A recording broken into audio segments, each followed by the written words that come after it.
Yeah, I have to say, the very first time I remember the very first time I looked at this, learning the piece, and I couldn't actually believe this passage. I thought it must be some sort of mistake that what Beethoven expects from the violin here, but it's kind of humorous, I guess, from him.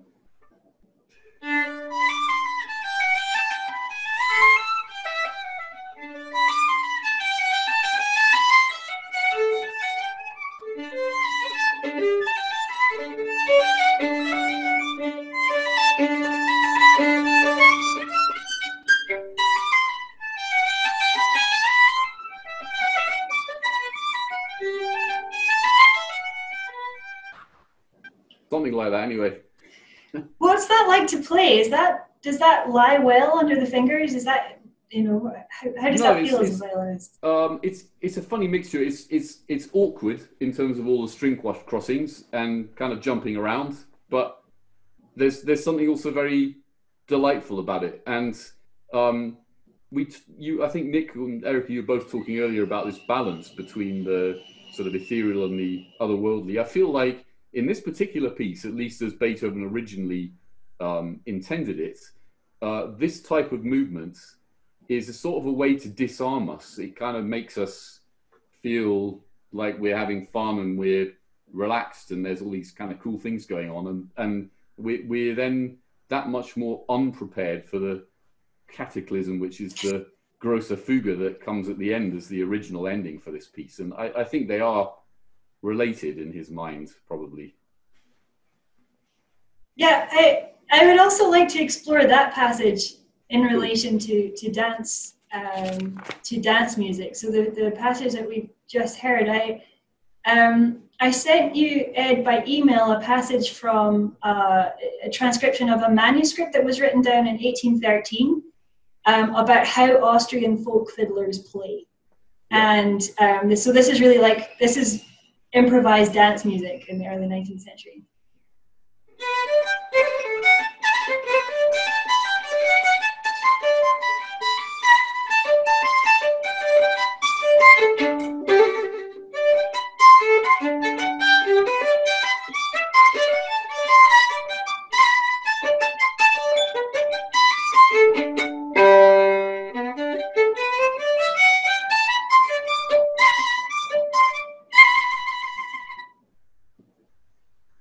Yeah, does that feel at all like similar passage work to the Opus 130? Do you think there could be any kind of allusion there? I mean, definitely in terms of all the string crossings. I might prefer this passage. I might just stick it in instead of the one that you have to play in Beethoven. Right, it's the same key. No one will know. Yeah, exactly. No one will know the difference. And I was thinking also just in terms, I think that the tedesca movement, this was one of the movements that got so much applause in the first performance that the guys played it again, I think, right in as an encore. So it obviously was very pleasing to the audience. Ed, just to almost like follow up on Erica's question, does it actually feel this? I mean, does it? So it sounds like it's part of the same aesthetic world. Does it feel like it's part of the same technical world? It totally does, especially the bits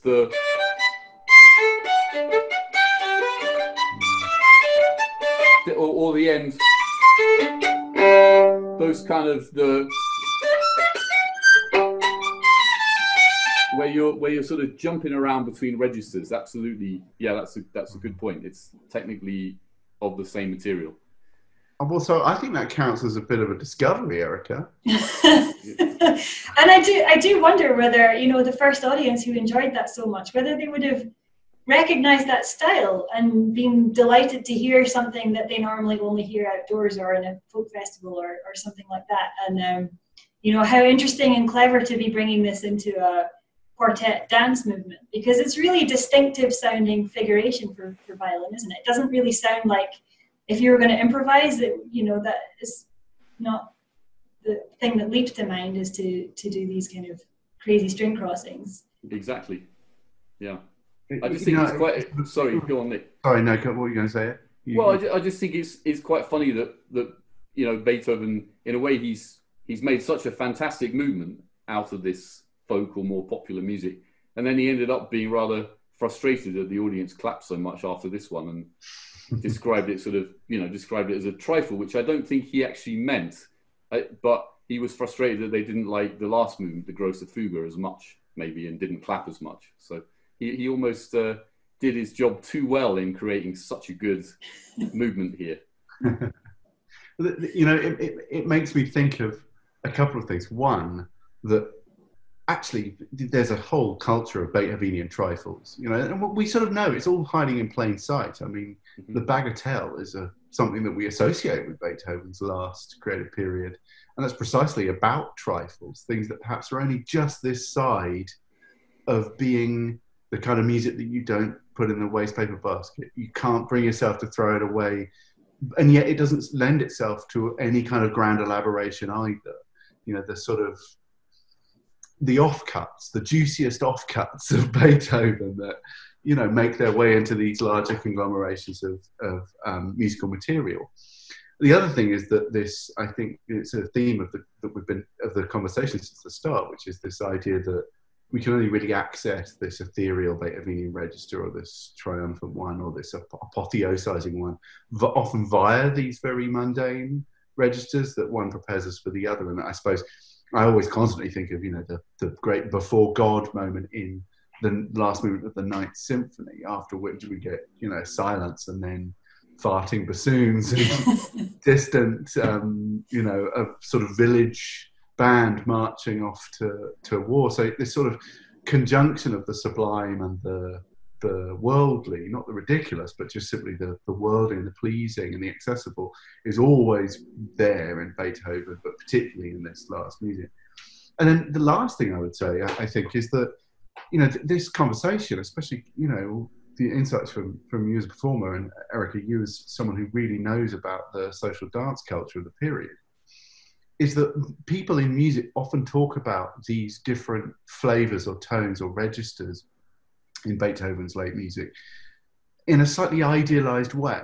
You know, that if it's popular, well, then it's sort of this abstraction called folk song, which we don't really know what that is. It's kind of what would have been called a volkstümlich, a sort of folk-like register in the 18th century. The idea of folk song as having origins is still some ways off in the 19th century, as having to be from somewhere.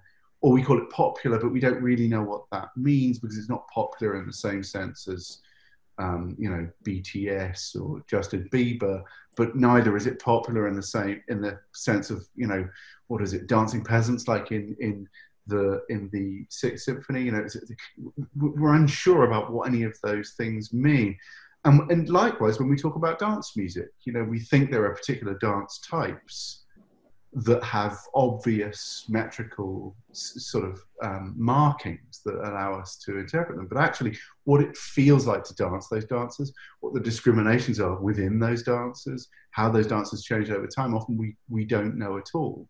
And it could well be that when we idealize these sounds, you know, the musette, you know, as this sort of abstract pastoral feel, rather than someone actually playing a hurdy-gurdy in the actual street, when we idealize a folk register in the fiddle, rather than an actual way that people actually play the fiddle that people may have heard, we're kind of missing out on all these ways in which Beethoven actively excerpts and reconfigures all of these real-life musics, not idealized ones, that were around him in the Vienna of the 1820s.